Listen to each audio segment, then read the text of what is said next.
The skies above Earth shimmered with an otherworldly light as the Meridian Confederation's diplomatic vessel pierced through the atmosphere. The year was 2157, and humanity had just achieved their first successful quantum fold drive test, catching the attention of the galaxy's dominant power structure. The massive ship, shaped like a crystalline spear, descended through layers of clouds, its hull reflecting sunlight in prismatic patterns that drew millions of eyes skyward. Admiral Sarah Chen stood at the window of the United Earth Defense Command Center, her weathered face betraying no emotion as she watched the alien vessel approach. 30 years of military service had taught her to keep her thoughts hidden, but inside, her mind raced with calculations and contingencies. The Meridian Confederation's reputation preceded them, a collective of 17 advanced species that had ruled known space for millennia, treating younger civilizations as mere resources to be harvested. They're earlier than expected. General Marcus Rodriguez commented beside her, his dark eyes fixed on the holographic displays showing the vessel's approach vector. Intelligence suggested we had at least another decade before they'd notice us.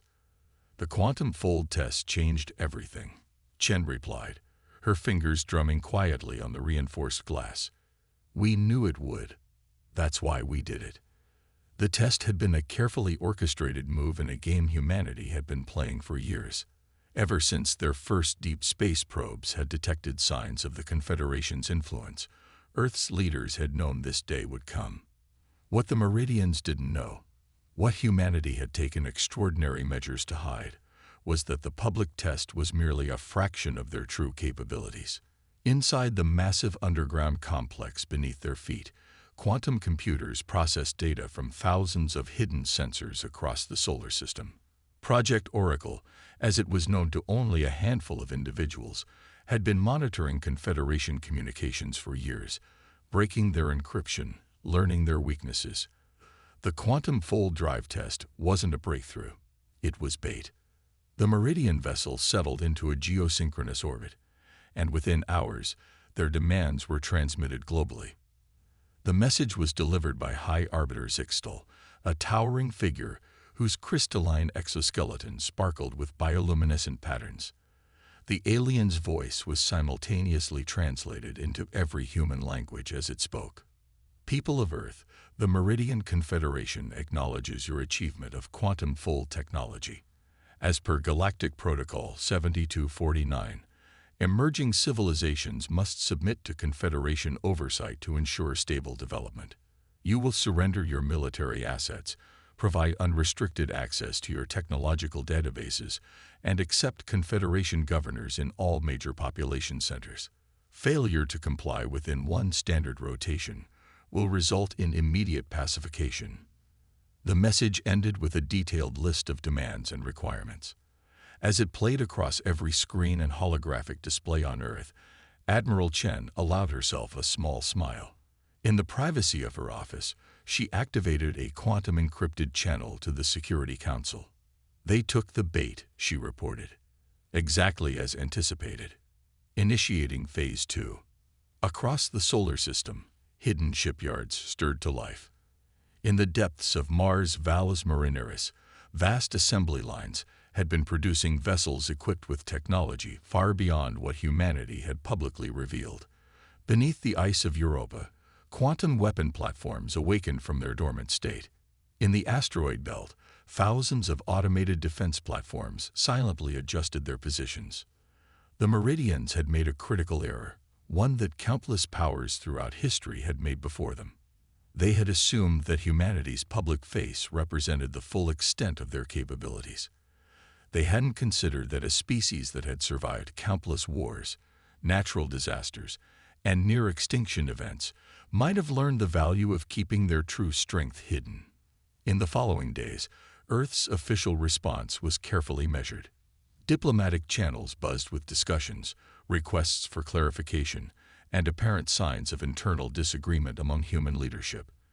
To the Meridian observers, it all fit their expected pattern. A young species, suddenly confronted with a superior power, struggling to accept their new reality. But in secure facilities across the globe, Humanity's real response was taking shape. The Meridians had no way of knowing that their secure communications were being intercepted and analyzed in real time. Every threat, every tactical discussion, every contingency plan they developed was being fed into Project Oracle's quantum processors, which worked tirelessly to identify patterns and weaknesses. Admiral Chen spent those days reviewing final preparations with her command staff. The newest generation of quantum fold drives was orders of magnitude more efficient than what they had publicly demonstrated. The prototype stealth systems, reverse-engineered from studying Confederation sensor technologies, had been tested extensively in secret war games throughout the Kuiper Belt. They expect us to either submit or attempt some desperate, doomed resistance, she explained to her assembled commanders. Their entire strategy is based on dealing with primitive quantum fold technology and conventional weapons. They have no idea what we've actually achieved. The Human Security Council had authorized the implementation of Operation Shadowfall, a comprehensive strategic response that had been in development for over a decade. As the Confederation's deadline approached, humanity appeared to be in chaos. Emergency sessions of the United Earth government were broadcast globally, showing heated debates about whether to submit to the Confederation's demands. But deep beneath the surface of public discourse, humanity's true preparations were almost complete.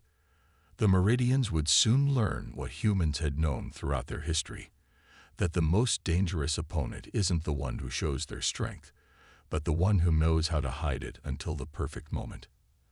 As the deadline drew near, Admiral Chen made her final inspection of the Quantum Command Center. The holographic displays showed the positions of every Confederation vessel, their communications patterns, and their blind spots. Project Oracle had compiled an extensive analysis of their tactical protocols and command structure vulnerabilities. "Send the official response," she ordered as the deadline approached. The message was brief, appearing to be crafted by a frightened species choosing defiance over submission. "The people of Earth reject these demands and will defend our sovereignty." In their orbiting vessels, the Meridian commanders likely smiled at such simple defiance.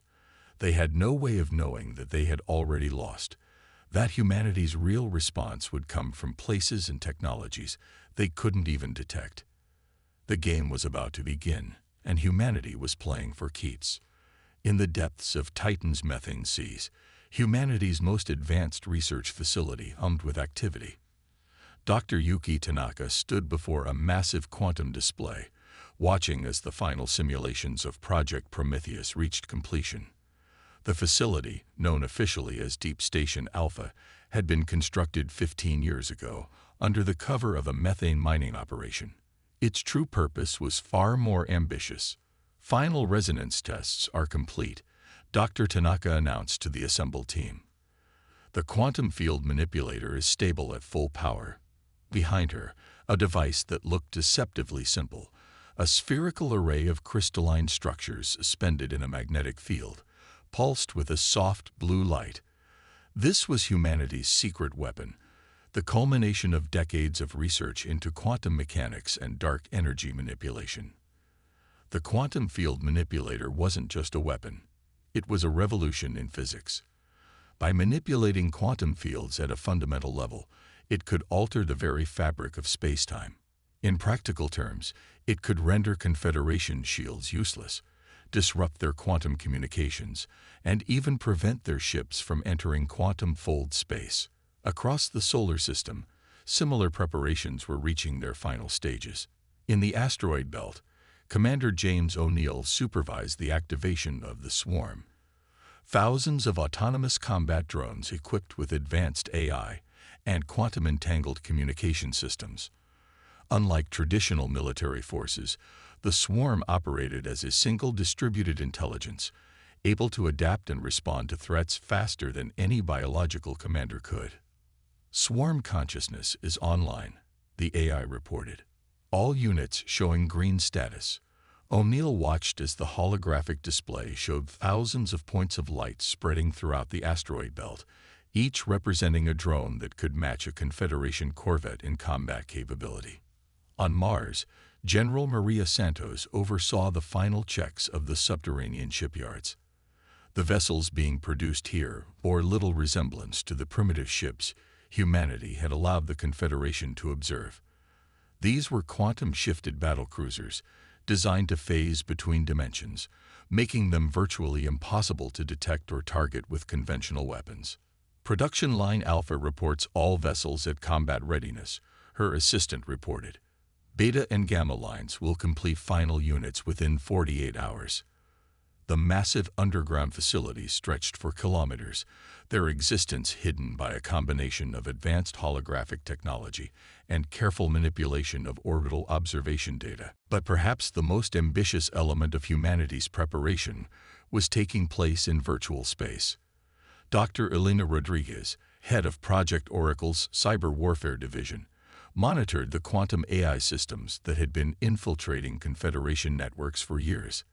The AI had mapped not just their military communications, but their entire civilization, cultural patterns, political tensions, and most importantly, the underlying prejudices and conflicts between member species. We've identified 73 critical vulnerabilities in their command structure, Dr. Rodriguez reported to Admiral Chen via quantum-encrypted link. The behavioral analysis suggests their unity is far more fragile than they present to the galaxy. Several member species show significant resentment toward the dominant factions. This intelligence would prove crucial in the coming conflict. Humanity had learned from its own history that superior technology alone didn't guarantee victory. Understanding and exploiting an enemy's social and political weaknesses could be just as effective as any weapon. In the void between Mars and Jupiter, regular cargo ships continued their seemingly routine operations, but hidden within their hulls were components of humanity's most ambitious defensive system, the quantum web. When activated, it would create a network of interconnected quantum fields throughout the solar system, allowing instant communication and coordination between all human forces while disrupting enemy sensors and communications. Admiral Chen's command center beneath the Pacific Ocean had become the nerve center of these preparations. Quantum-entangled displays showed real-time status updates from every project and facility. The Admiral studied the reports with careful attention, knowing that humanity would only get one chance to surprise the Confederation. Project Prometheus is ready, she noted, marking off another item on her list. The swarm is active, and the fleet is nearly complete. Now we wait for them to make their move. The waiting was perhaps the hardest part. Every day, Confederation ships maintained their threatening orbit around Earth, their crews likely growing more confident in their superiority with each passing hour. They monitored what they thought was the full extent of human military capability. A few hundred conventional warships and some basic orbital defense platforms. Meanwhile, hidden sensors recorded and analyzed every detail of the Confederation fleet. Their shield frequencies, weapon configurations, and command protocols were all being fed into Project Oracle's databases. The AI systems were constantly updating battle plans and strategies, preparing for every possible scenario. In the final hours before the deadline, humanity's leadership gathered in a secure quantum-shielded chamber deep beneath the Rocky Mountains. The United Earth Defense Council, comprising military leaders, scientists, and civilian administrators, reviewed the situation one last time. All preparations are complete, Admiral Chen reported. The moment they begin their attack, we'll have targeting solutions for every ship in their fleet. Project Prometheus can neutralize their quantum fold capabilities, and the swarm is in position to counter any conventional response. And the psychological warfare component? Asked the council chair. Dr. Rodriguez stepped forward. Project Oracle has compiled comprehensive profiles of every Confederation species. We've identified their cultural pressure points, their internal conflicts, and their deepest fears. When we strike, it won't just be their military that's thrown into chaos. The Council's approval was unanimous. After years of preparation, humanity was ready to show the galaxy that they were not just another primitive species to be conquered. They had learned from every war in their history, every technological breakthrough, every diplomatic encounter. The Confederation's greatest mistake was assuming that humanity's visible achievements represented the limit of their capabilities. As the council chamber emptied, Admiral Chen remained behind, studying the tactical displays one final time. Humanity had hidden its strength for years, waiting for this moment. Now they would show the galaxy why challenging Earth had been the Confederation's greatest mistake. The moment of truth arrived with devastating swiftness. As the Confederation deadline expired, their fleet began moving into attack positions around Earth. High Arbiter Zixtal's flagship, the Crystal Dominion, led the formation, its massive hull gleaming in the sunlight. The Confederation commander had already drafted his victory speech, expecting another routine subjugation of a lesser species. Admiral Chen watched the enemy fleet's movement with cold calculation. All units, execute Operation Thunderbreak. Authorization code, Phoenix Rising. The first sign that something was wrong came from the Confederation's quantum communication network. Across their entire fleet, communications suddenly dissolved into static. Project Oracle's cyber warfare systems had activated, flooding their networks with precisely engineered quantum noise that rendered their advanced encryption useless. Before the Confederation ships could switch to backup systems, the real attack began. Throughout the asteroid belt, thousands of previously invisible swarm units simultaneously deactivated their stealth fields. The autonomous drones moved with perfect coordination, their quantum-linked AI adapting faster than any organic commander could respond. By all the stars, breathed the Confederation sensor operator as their screens lit up with thousands of incoming signatures. The swarm units weren't just attacking. They were executing complex tactical maneuvers that should have been impossible for such small craft, predicting and countering Confederation defensive protocols before they could even be implemented. Deep beneath Titan's surface, Dr. Tanaka initiated Project Prometheus. The quantum field manipulator spun up to full power, its effects rippling through space-time itself. Confederation ships suddenly found their quantum fold drives non-responsive. Their much-vaunted escape route had been closed off. Multiple targets locked, reported Commander O'Neill from his command post in the asteroid belt. Swarm units engaging. The drones moved like a fluid, organic entity, flowing around Confederation defensive fire while launching precise strikes at predetermined weak points in their ship's design. But the true masterpiece of humanity's attack wasn't the advanced technology. It was the psychological warfare running in parallel. Project Oracle had activated its most insidious protocols, broadcasting carefully crafted messages on frequencies it knew would reach specific species within the Confederation fleet.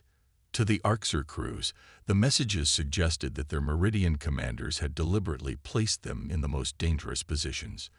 The Venlil received evidence that seemed to prove the Confederation had been suppressing their technological development for centuries. Each message was tailored to exploit existing tensions and suspicions.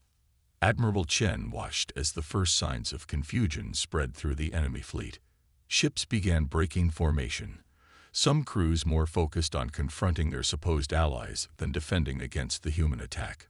The mighty Confederation fleet, accustomed to operating as a unified force, was fracturing from within. "Launch the quantum-shifted battlecruisers," Chen ordered. From their hidden bases on Mars, humanity's most advanced warships emerged. Unlike the crude vessels the Confederation had observed, these ships could phase between dimensions, appearing and disappearing at will. They struck with devastating precision, their advanced weapons systems overwhelming shields that had never been designed to defend against such technology. High Arbiter Zixtal watched in growing horror as his mighty fleet was systematically dismantled. The humans weren't just fighting back. They were executing a masterfully coordinated campaign that suggested years of preparation. His own flagship rocked with impacts as swarm units bypassed its defensive screens using attack vectors that should have been impossible. "This cannot be," he transmitted on an emergency channel. "They were primitives merely days ago. How could they have achieved this level of technology?" The answer came in the form of Admiral Chen's voice, broadcasting on all frequencies. "You assumed that what you saw was all we had. You believe that our public achievements represented our limits. That mistake will cost you your fleet, High Arbiter. The quantum web activated next, creating a lattice of interconnected fields throughout the solar system. Human forces could now communicate and coordinate instantly, while Confederation sensors were reduced to useless static. Their mighty fleet, already in disarray, now found itself fighting blind. From her command center, Dr. Rodriguez monitored the psychological warfare campaign's effectiveness. Multiple Confederation vessels are reporting internal conflicts, she announced. 3 ships have already had their crews turn against their commanders. The dissolution is spreading faster than predicted. The High Arbiter's flagship, the Crystal Dominion, found itself surrounded by quantum-shifted battlecruisers. Its crystalline hull, once a symbol of Confederation might, now reflected the flames of its own burning sections. The mighty vessel's weapons fired desperately at enemies that could simply phase out of existence to avoid the shots. "You have lost, High Arbiter," Admiral Chen transmitted. "But unlike the Confederation, we do not demand unconditional surrender. We offer terms that will preserve life and allow for a new relationship between our peoples, one based on mutual respect rather than dominance." Throughout the solar system, the remnants of the Confederation fleet faced a choice. Some ships attempted to flee, only to find their quantum fold drives still neutralized by Project Prometheus. Others turned their weapons on former allies, age-old grievances finally finding violent expression. A few, recognizing the futility of further resistance, powered down their weapons. In just 6 hours, humanity had broken the back of the greatest military force the galaxy had ever known. But Admiral Chen knew this was just the beginning.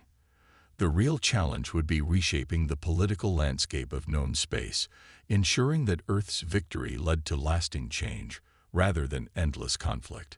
As reports of the battle spread across Confederation space, the carefully maintained image of their invincibility shattered. Humanity had not just defeated them, they had revealed the deep fractures within the Confederation itself. The galaxy would never be the same.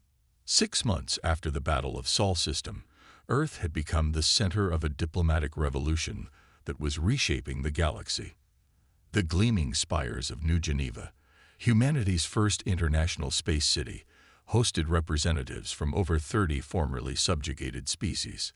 The fall of the Confederation had created a power vacuum, but humanity had no intention of simply replacing one empire with another.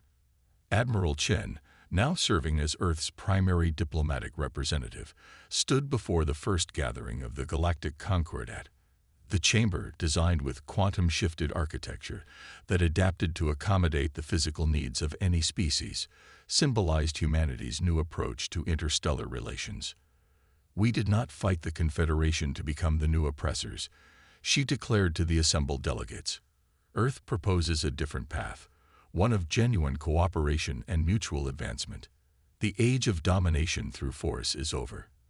The future belongs to those who can innovate, adapt, and work together." Dr. Rodriguez's Project Oracle had evolved into something unprecedented, an open-source quantum intelligence network that allowed species to share knowledge while maintaining their technological sovereignty.